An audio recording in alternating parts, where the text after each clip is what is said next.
Guess I should probably bring the mic in front of my face so I can speak into the microphone. Oh man, what is up, guys? Welcome to another episode full blast.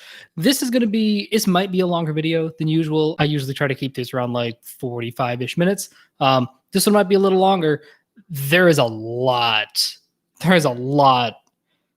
to process from today's video drop. Today's Thursday. And Thursdays, the 4 class videos drop, and there's a lot to go over. And I've been experimenting with the algorithm very, very lightly, and I was like, you know what? The videos that are about parts, that are about types, the ones that say like INTJ versus INFJ, like those do get more traction than these. But I think that this is a particularly important topic as we sort of, we're easing out of the quarantine vibes, the quarantine mood. We, the world's starting to pick back up. Shit's starting to happen. And I think it is really important that we take the last chunk of 2020 to just like clear out all the shit and start looking at reality, start doing all the work, eating the vegetables, drinking 8 glasses of water a day, not 8 ounces. That's why it's like all this is. Like, I'm good for the day. No. So like we have this nice, I don't know that I'd necessarily call it a cushion so much, but we have a little time here. We're not fully ramped up yet. We have a little flexibility, a little gentleness, and now I think is the time to kind of see what work we can put in while the stakes are still low-ish, and let's see if maybe we can make something happen in 2021. But in order to do that, got to tackle a lot of existential shit. So in today's videos, I'm looking at them here, and I'm like, I don't even know. Like, they all sort of hang together, but like, where do you even start? There was the video about deciders, finding out what motivates me, burnout, and overachieving, and I'm like, wow, all right, where the fuck were all of these videos in April of 2018? Could have used them then. It's fine. We got through it. We all came to the same conclusions. It's fine, but like, would have been nice. Is all I'm saying. So I want to start with the overachiever concept, model, whatever. Because I think that does really fold into the other three. And again, I come from a cohort of I grew up in a culture of overachievement. Deliberately overachievement, of like being really, really proud of being an overachiever and trying to be an A student. So I want to break down sort of where that mindset came from, what the environmental signals were that I was getting, and why that continued into adulthood in ways that were my fault and in ways that weren't my fault. And so I think that a big part of it is just I grew up in a very academic household. My parents are both very pro academia. They recognized, they're like, hey, you're a smart kid. If we teach you how to work hard, then like you can do anything you fucking want. And I was like, okay. And so over the years, I like built up the discipline muscles and, always did really well at school, got into a fancy private school, did the academia thing, had lots of academic-y friends. And even like on the arts side of things, just because of how colossally fucked up arts education in America is,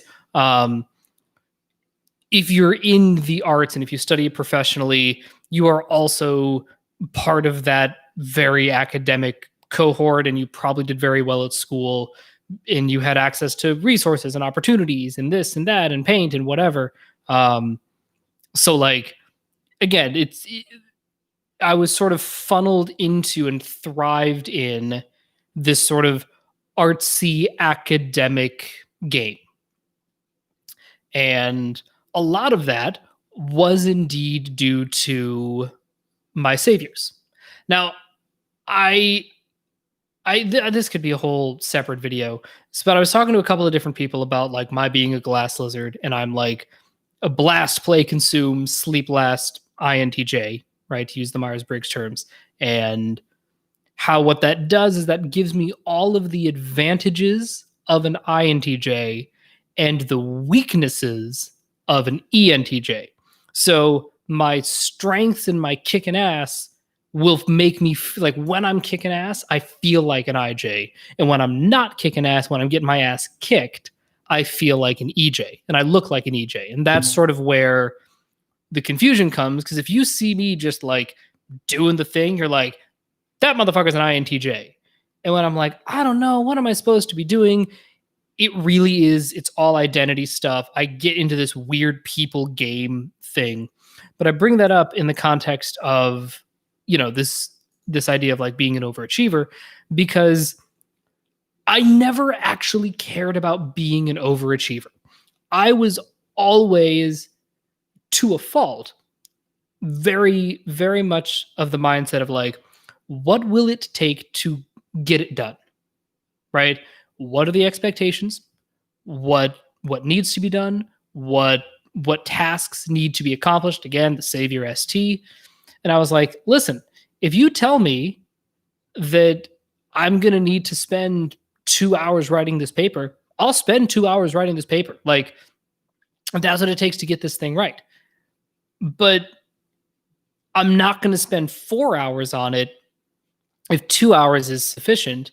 And if spending 2 hours on it is going to get me a 98 and spending 1 hour on it is going to get me a 94, I'm obviously just going to spend 1 hour on it because those extra 4 points don't fucking matter to me. I would rather have the extra hour of my life to do literally anything else. Now, where I fucked up is that I filled it in. I didn't take that time to rest and recover.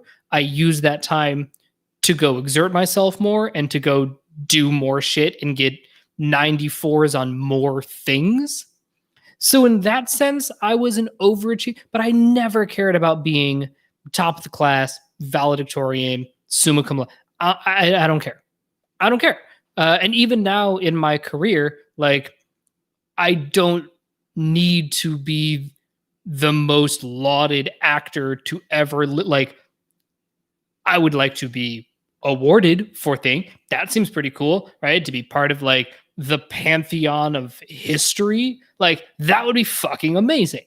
But I don't need to win 17 Oscars. Like, I just don't care. I don't need that. That's not interesting to me. And so, but I bring that up because I think about in all of these different arenas where I was just trying to get 93s. That was always like the grade that I wanted. If I was getting like a 93 or a 94 in everything, oh man, I felt fucking great. Oh, I was like, man, I just like 93, knock it out, 93, knock it out, 93, knock it out. Again, as I said before, where I fucked up is that I tried to get a 93 in too many things, right? I didn't stick to just 2 or 3 things to try to get a 93 in. So like in that sense, I was creating a lot of the problems in my life. But the environmental signals I was being sent were all of these arenas that I was trying to compete in, that I was trying to succeed in, do well in. A lot of the people in those communities were overachievers and did care about getting the 98 and did care about getting the 100. And so those were the environmental signals that I was being sent and that I was choosing consciously or subconsciously to surround myself with. And there are a number of layers to that, right? Like being a person of color, the expectations are different. Like what I have to be able to demonstrate in order to be taken seriously compared to somebody else. There is a difference there. Also, like I am friends with lots and lots of women because we have and had similar experiences about being overqualified and still falling short at the game, at whatever game that we're playing. So we understood each other in that respect a lot of the time.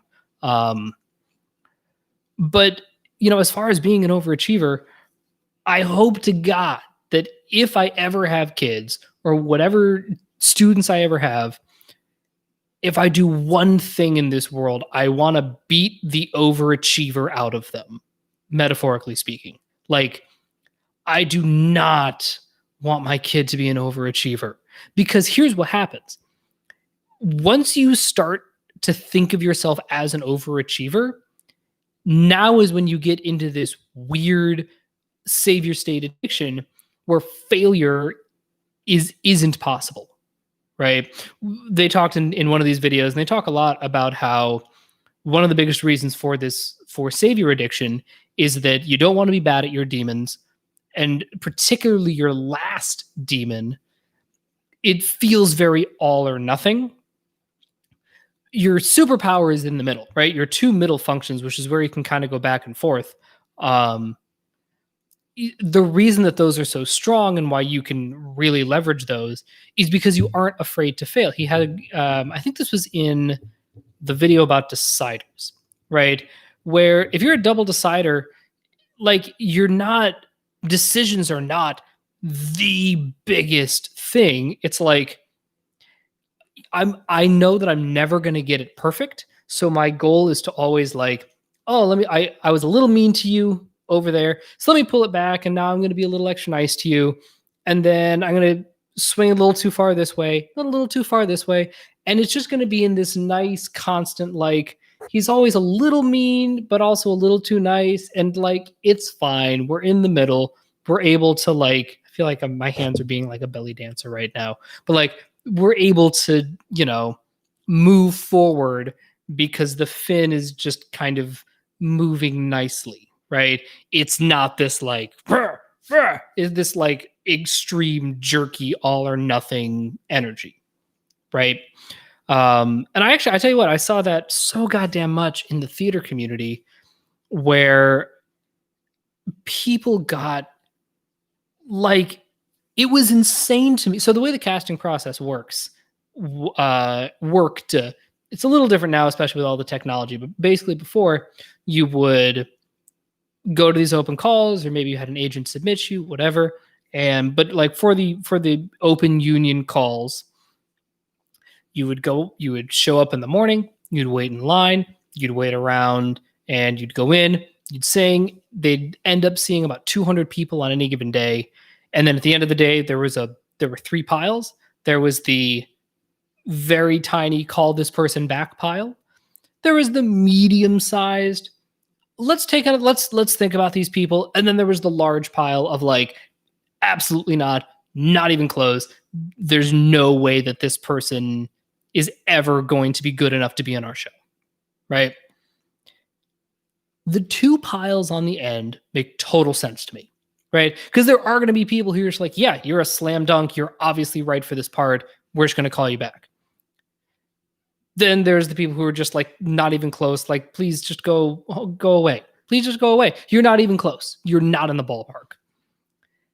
But they would get so fucking fussy about this middle pile. And that's where a lot of people ended up not losing jobs, but like not getting second interviews, second auditions, whatever, is just because the people making the decisions, like, it's such an intense decider. It's not just an intense decider game. It's an intense decider game that is ego driven and overachiever driven, right? So it's like, okay, for this next round, we're bringing in the music director, is going to be, and maybe the actual director of the show. So if I don't send him, if I don't, and again, it's usually a him, if I don't send him the most amazing crop of people, like the perfect people for every role, then I'm never going to work in this town again. And you're like, whoa, whoa, whoa, whoa, whoa. How about just like, these people are really good. You should see them. Next. Like, I had so many conversations with casting directors where I'm like, y'all are getting real fussy about the audition. Look, the casting, like when it comes down to the final decision, and you're thinking about chemistry and energy and what's this person like to work with, fine. I think they get a little fussy over there too, just my opinion. But like, at least I get it, because now we're talking about like actually hiring somebody. Potentially if it's a Broadway show, look, if you're doing a Broadway show, you're making $100,000 a year. Granted, it's in New York, and granted, 2/3 of that ends up going to your agent / manager and also to the union. So it's not really the same 100,000, but like, that's not an insignificant amount of money. And you get health insurance. Like it is potentially a very, very big decision. Totally get it. But like at the earlier stages, there's so much of like treating the game as being way more high stakes than it actually is. And this is where I think that all of these videos today really hang together, at least for me, because it all comes down to taking whatever game you're playing way more seriously than it needs to be taken. Now, here's the thing. I am of the opinion that our responsibility on Earth is to treat people well. Whoever comes into our atmosphere, we have a responsibility to treat the people in front of us with kindness and dignity and respect. Like, that to me is a non-negotiable, right? Once we start to get more abstract than that, once we get to like, well, theoretically, somebody could maybe, no. Now you fucked up. But like, if someone's in front of you, give them your attention. If someone's going through something and they're trying to process things with you, either be present for them if you can spare the energy, or if you can't, be forthright about being like, you know what, I'm not in a place for this right now. I'm really sorry you're going through that. I'm not the guy to be bouncing this off of right now. I can't do it. Right? That is what we owe people, as like, that is our rent that we pay to our fellow human beings for the privilege of being alive. I firmly believe that. But like, the constructs around that are very, very arbitrary. And I want to make a whole video about the TV series Fargo, because it is brilliant on a level that I legitimately wasn't expecting. This show is outrageously good, especially from an OP perspective, because it's so much about it really examines the SINE axis, and it shows what happens when you get stuck mentally, emotionally, physically, spiritually in townsfolk land. In this case, it's very SI townsfolk land. And when chaos happens, when life happens, you see what happens to people. And a lot of these people who are not growth mindset, they flounder. They're like, well, I don't know, but no. See, you're looking at it all wrong here. You gotta stick to what, but because you see, heck, right? That's what happens. You see that pattern a lot. And what you're watching play out in real time is somebody having this, like, they are very fixed mindset in this respect, and now they're having to connect the dots in a different any way. And they're like, okay, no, I can't. Hang on, you're making too big of a leap here. You're going too far. Hang on, let's stick to the facts now. And then let's take this fact. And then on top of that, we're going to layer this fact. And then on top of that, we're going to layer this fact, right? And then meanwhile, all around them, you have fucking sociopaths and mobsters like murdering people and just causing fucking chaos. And the poor fixed mindset bastards are like, okay, well, hang on now. I'm just, and we really do need to get bacon for tomorrow morning. It has been a while, and I do love the bacon, and so I'm gonna stop by the butcher tonight, and let me just see if he's open, and maybe I can grab some bacon from him. Like, you're like, dude, what are you doing? This is bananas. But that's again, that's this townsfolk land. That's the fixed mindset. That's sort of like the opposite of the overachiever problem, right? That's like the let's see how little effort I can do to skate by. So I realized that we're now like transitioning into this new chunk of this. But just to sort of wrap up the overachiever segment, I think that a lot of that is my blast play. And I think that there are a lot of blast play, save your DE, low sleep types will fall under that overachiever Gary V kind of category. And it's weird that it is tied to ego, like all things are, but it's tied to, and I think the reason why we can see it is that it's tied to ego in such a transparent way, right? It's when an observer is having an ego problem, it's not that it's not as detectable, but it's not as direct. Like they're playing the ego game in a very roundabout way. They're making it about the thing, even though it's actually about tribe and self. Whereas, when there's a decider, especially in EJ, a blast play blast EJ like Gary V, it's just all in your face of like ranking the humans. Oh, by the way, I'm always going to be top dog in my organization. Nobody's ever going to rise above me. Right. And, I think there's definitely a way to burn out from that. There's definitely a way to burn out from that. Because what will end up happening is whatever game you're winning at, one of two things will happen. Either the game will change or you will change. And when that happens, you're like, oh, fuck. I don't know if I'm winning anymore. Because I have to change my approach because the game has changed. But see, I was winning at this other game, and I did not agree to this new game. Right? That's one thing. That's probably like the hardest. No, I don't know that that's the hardest. That's certainly difficult to deal with. Arguably, the more difficult thing to deal with is when you change and you're like, oh, fuck. I don't want to do this anymore.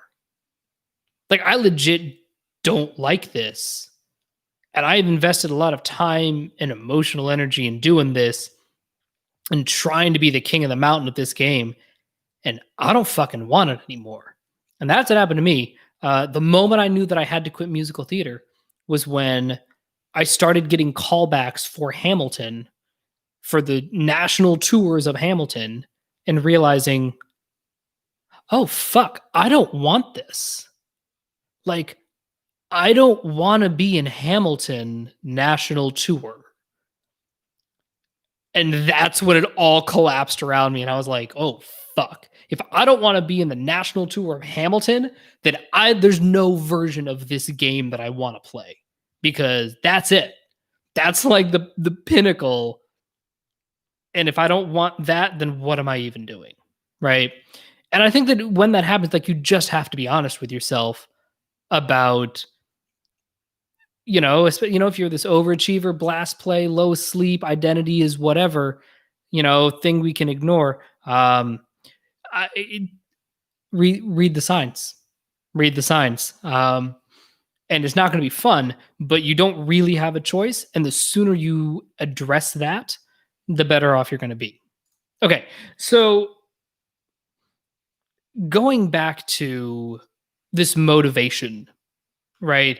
Because this is where I think, just to sort of tie up the Fargo knot for a second, it's really interesting to watch because so many of these characters are not motivated in the conventional sense. And their motivations are like pedestrian and they're very muddled and they're just sort of like, they're just trying to get through the day. That's it. That's their only goal. It is the epitome of townsfolk land. And, in thinking about, all of the problems in this show, and actually the movie as well. What's so compelling about Fargo is that 100% of the problems that the people face are actually very easy to solve. Right?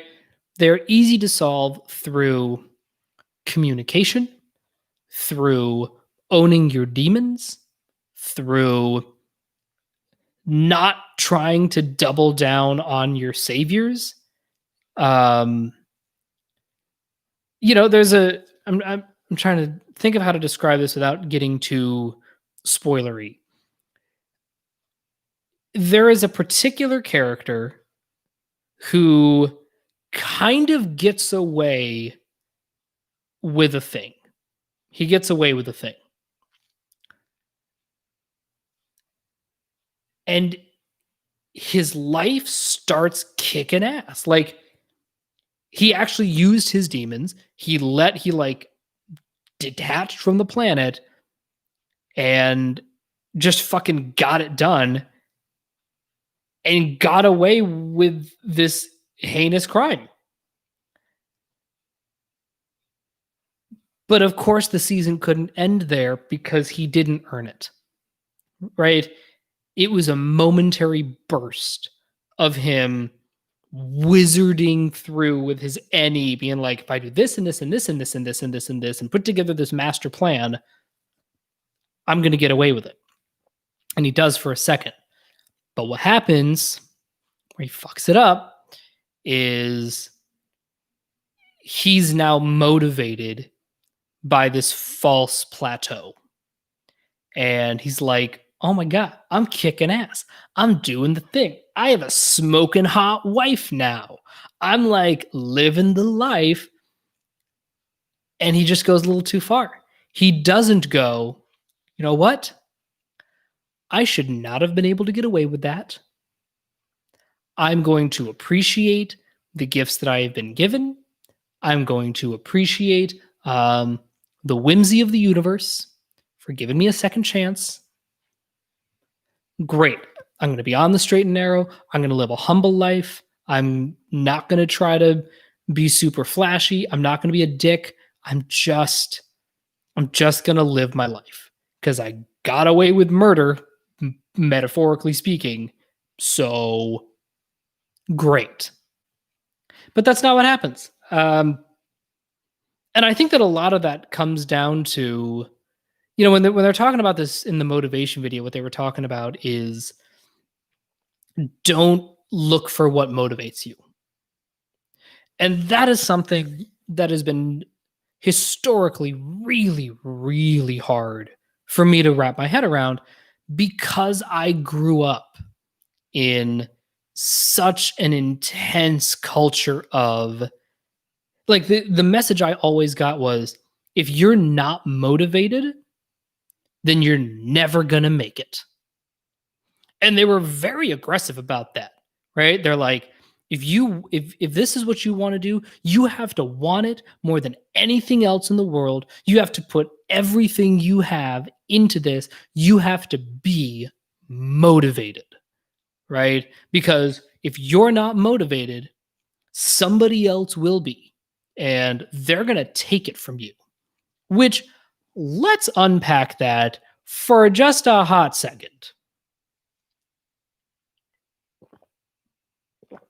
I got to get my coffee for that because everything that just came out of my mouth is just fucking garbage. But it's such a pervasive narrative that I think that it's important that those of us in the self-growth community know how to combat it. Because once you start succeeding at something and you start to get a little taste of success, you are going to be thrust into a world that's going to feel like you are moving at light speed. Whether you are or aren't, that's not really the point. But it's going to, you're like, oh shit, my Instagram post, like my tweet went viral. I now have 900,000 followers. Jesus, oh my God. People are reaching out to me to be like a brand ambassador for their, just like, they're going to pay me to promote their shit. Oh my God. It's going to feel like the world is moving too fast. That's not true. The world is moving at the pace that the world is. You're just playing a different game now. And that game likely is moving at a different pace and feels like it has higher stakes than what you're accustomed to, right? So, but here's the catch is that, you know, I'm going to use social media as an example, right? So you're just like, I'm building my brand, I'm building my channel, I'm putting in the hours, I'm doing the thing. Like, I want to be a YouTuber. Like, that's important to me. I love YouTube. This is the platform. This is what I'm doing. It's a thing.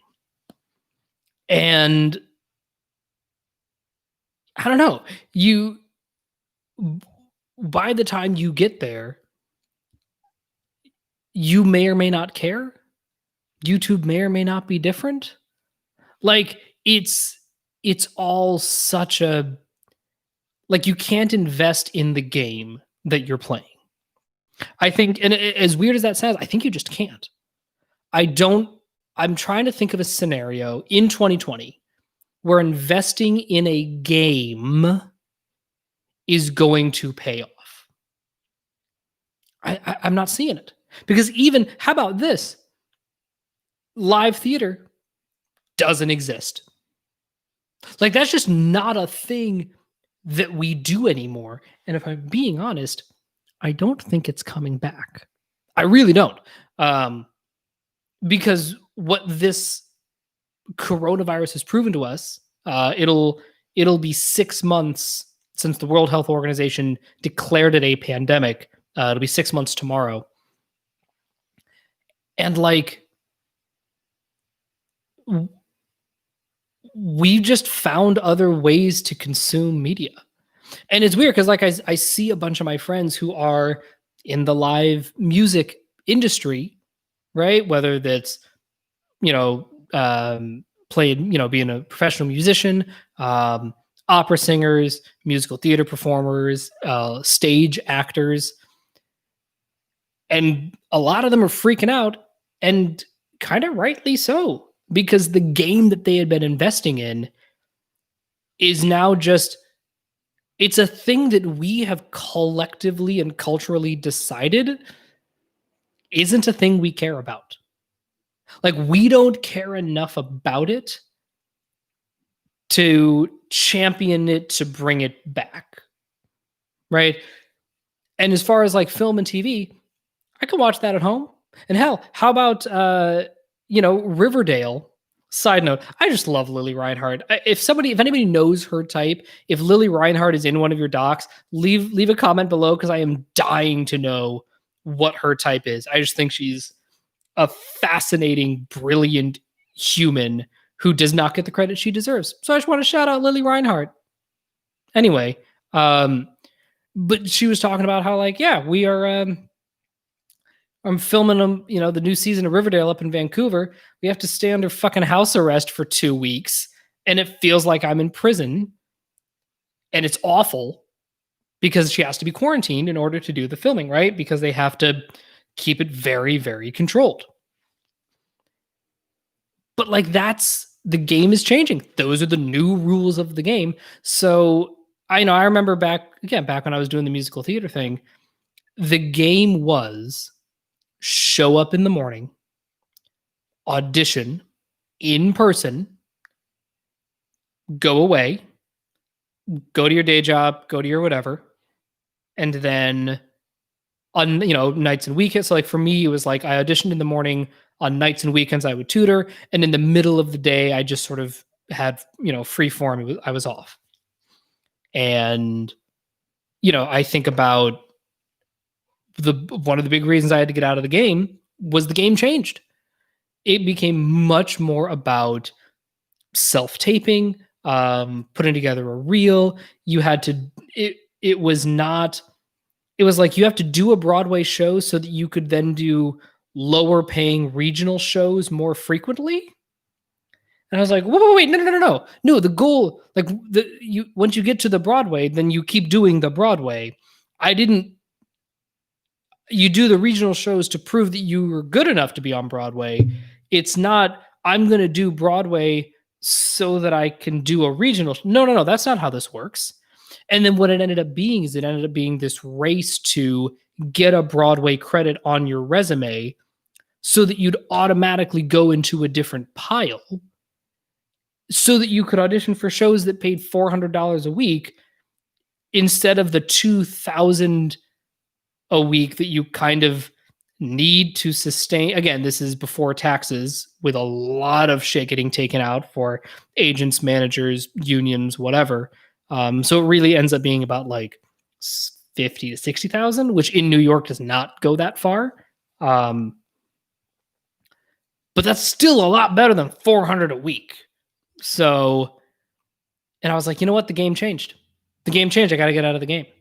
And it was really, really hard because my identity was tied up in the game, not the character of this is who I am as a person. The games around me will change, but I am the one thing in life I can control, right? That's the mindset, weirdly, kind of burned Aaron Burr in the musical. But as far as like a life mantra, like there's actually some pretty good nuggets in there. I kind of don't totally hate it. And it's certainly advice that I, could have taken more to heart. And realizing, look, and that's kind of how I'm approaching everything now that I'm out here in LA, a little more detox, a little more calm, did a lot of sleep processing, starting to do more of the consume. And look, from time to time, I'll turn on the TE. It's very useful. It's a strong muscle. But really trying to focus more on the sleep consume, blasting when needed, doing a little play when needed, but like really trying to grow the FI and giving myself the space and the structure to grow that FI. Realizing, I remember, so this was, it was on a Thursday. So it would have been the 12th, March 12th.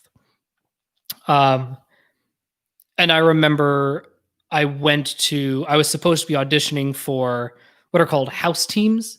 On Friday nights, there are like improv teams that Second City puts together. I think you get free coaching and you're like a team. You get chances to perform. You can invite people, potentially invite industry people. It's just a way to it's like a sanctioned improv group that you're a part of, right? And so I was going to audition to be on one of those teams. And I'm so glad they canceled the audition because I'm looking back and I'm like, I did not want that. I didn't want it. I was doing it because I wanted to be a part of something. I wanted external recognition. I wanted a game to play, but I didn't actually want to play that game. And now that I've, again, had this time to really process and decompress and be like, okay, what do I want to do? It's become less about what do I want to do, because that will change. What I want to do will, can, and should change. It should change based on the relationship that I'm in, the city that I'm living in, the mercurial tides of the zeitgeist, man. Like, that's going to affect shit. So that's not something that I can be invested in. But what I can be invested in is inner discipline, treating, again, as I said in the beginning, treating everyone that comes into my atmosphere with kindness, fairness, and integrity, to build the muscles of building things, to focus on my worldview, to focus on my domestic life. Because, and now there is one thing I will say on top of this. The problem with New York was New York City. Period. It was not. It's that I thought that I was playing all of these different sub games, right? And so I was just going from sub game to sub game to sub game, or mini game to mini game. Really, it's that I needed to stop playing the New York City game. That's what was really burning me out, right? And now that I'm here in LA, I can be like, okay, you know what? And so this is what I would say. I'm a big believer, especially in 2020, that where you live does matter. It is not the end all be all. You can certainly accomplish lots of things in lots of different places.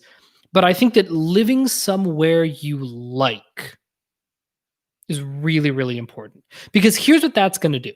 And this is actually probably a good note to end on. The best industry advice I ever got. And it was, so we used to do these, again, we don't do these as much anymore. Can't do them in person. But they happen online still, now. And it was, you bring in a casting director and she assigns you stupid scenes, and you come in and you practice the thing, and you get a little coaching, you make a connection, fucking whatever, right? It's just like a bullshit industry pay to play kind of thing. Fine. And of course, the first half is just pure jerk off nonsense. Everybody's asking dumbass questions. It's always the same question. It's never interesting. The answer rarely changes, except when it does. And in this case, the answer changed. And I'm so glad somebody asked this, because it's the only time that I've ever gotten a good answer. And the question is, so if I really want to pursue TV and film, like, what's a better city to be in right now? Like, is it New York? Because I know that New York's got a lot of stuff going on. Or like, do I really have to be in LA? And I'm sitting there being like, oh, Jesus, fuck. Don't ask that. There's not a good answer to it. And then this woman gave the right answer. And I was like, motherfucker. All right, fine. And here's the answer. She was like, doesn't matter. It absolutely does not matter. She says, the number one, if you leave here with nothing else, I want you to leave with this piece of advice. Live where you are happy. Live where you are happy. If that's in New York, live in New York. If that's in LA, live in LA. If that's in Atlanta, live in Atlanta. If that's in fucking Boise, Idaho, live in fucking Boise, Idaho. Tan France, the guy from Queer Eye, right? Mega famous clothing designer. He's a reality TV star. He's got a book. He is, debatably the fifth Beatle, but like, he's still fucking Tan France. Like, he's still like he's still a celebrity. And he lives in Salt Lake City. Why does he live in Salt Lake City? Because that's where his husband is. Right? They love living in Salt Lake City. And so that's where they live. And then he travels for work, of course, but like, his home base is Salt Lake City.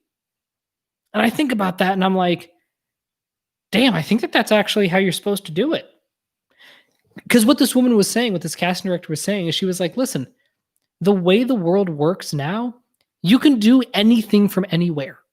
You just can. If you want to live, if you are happiest in Albuquerque, New Mexico, which is where I'm from, fucking live in Albuquerque, New Mexico. And incidentally, there's a ton of TV and film happening in Albuquerque, right? I'm not quite ready to live in Albuquerque, New Mexico for the rest of my life, but it's absolutely in the fuzzy NI goal realm of, spending 6 months in Los Angeles and 6 months in New Mexico, in Albuquerque. God, that sounds fucking amazing. Are you kidding me? Oh man. That's the best. It's the fucking best. Right? And so living in a place that makes you happy, living if it's not a place that makes you happy, if you're in a relationship that makes you happy, if you have kids, if you're right, because what's going to happen is I'm just going to use live in a place that you're happy as the shorthand, right? The whole reason I stopped building shit for myself is that I didn't want to build it in New York. That's the reason. And once I realized I didn't want to build a life in New York, I stopped building. And it just took me about 8 years, 7 years to go start to finish from I don't think I want to live here anymore. That was in 2012 to 2019 of I'm actually leaving, with a blip in 2015 of like, oh fuck, I want to go to LA. Right? That process can take a lot of time. And in my case, it took 7 years.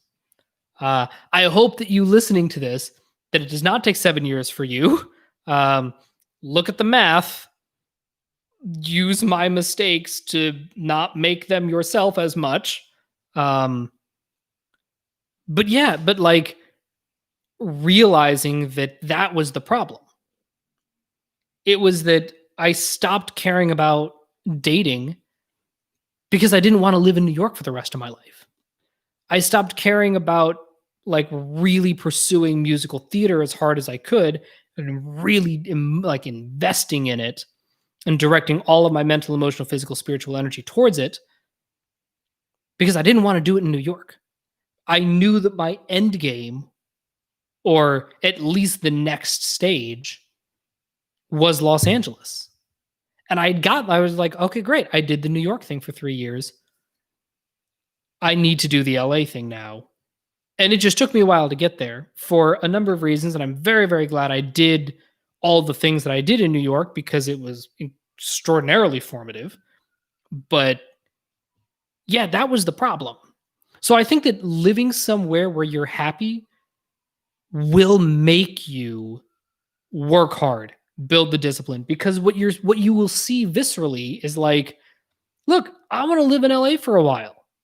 I'm not in a position to buy a house yet, but that is something that I've been lightly toying with. And like, God, what would it look like to buy a house in LA and to like live in Los Angeles for the rest of my life?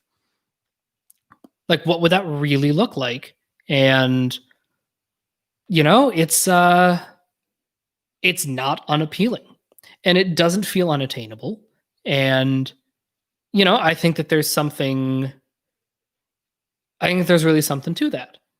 And so now that I'm here, I'm like, listen, I don't care what I'm doing. I care about living here. Whatever I'm building it here, whether it's, I become a talk show host or a movie star or, a stand-up comedian, it doesn't fucking matter. I just want to do the thing that I do and I want to do it here. And I'm going to end on this. I have a very good friend named Brian. And Brian is one of the most New Yorkers that I've ever met. I don't think he was born in New York. How was he born? I want to say somewhere in the Midwest. I'm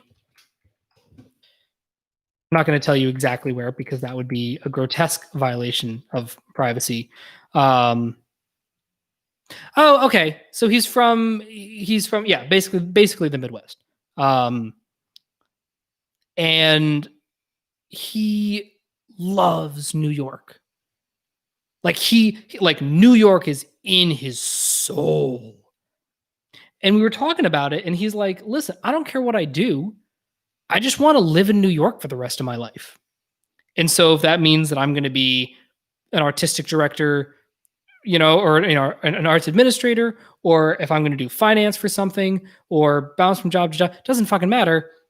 I just want to live in New York for the rest of my life. And he is, predominantly a very happy person. Seems to be kicking ass. And not just in the fake social media way. Like, he seems like he's really sustaining for himself. And I think that's great. Right?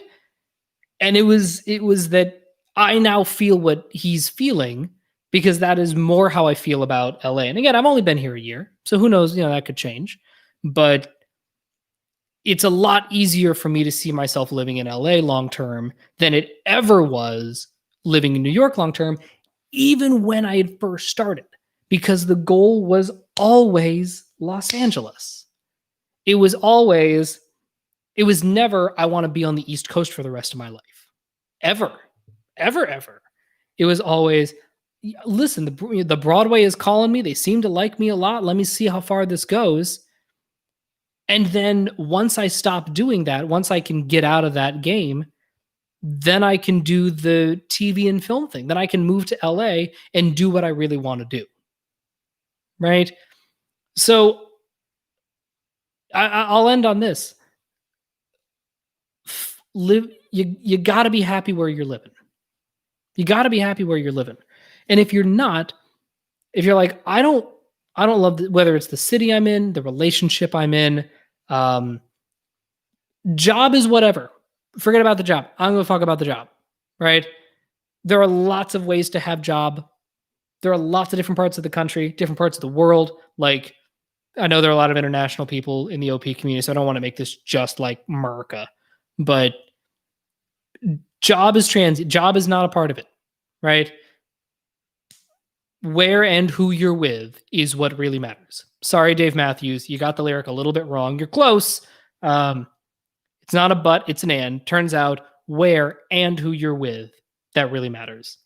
So I think it's really important to start to really dig deep and be like, do I want to live here? And once you've found somewhere you really want to live, now all of that building work is going to feel like it's paying off. Because now what you're building is, you're like, I can see the results. Tomorrow exists. I'm not just going to, build something for nothing. It really is going to feel lasting. It's going to feel worthwhile.